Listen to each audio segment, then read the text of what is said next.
coming into town say 3082.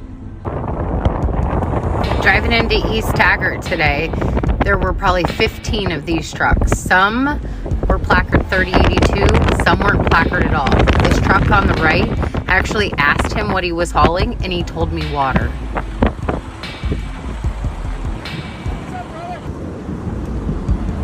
Leaving town, we saw quite a few rain for rent tanks coming in. I wonder what they're gonna hold.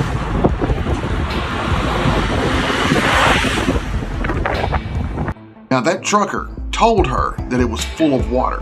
He lied, because if those tankers had water in it, it would say H2O, non-potable. Instead, what we saw was this, 3082 with the number 9 sitting right next to it.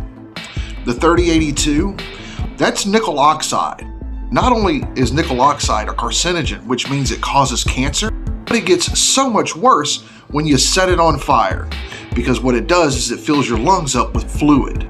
And the smaller the lungs, the faster they fill up with fluid. Now, remember the dogs, all the pets, and the chickens dying? Everything's starting to come together now. On to the next part. You see that number 9 underlined? These are your 9 classes of hazmat material. Class 9, the worst. Miscellaneous hazardous materials. That means it cannot be mixed with any other materials. It has to be carried in a tank by itself. So, when you hear Ohio state and local governments telling their citizens to boil their water, you can't boil away hazmat. It has to be burned.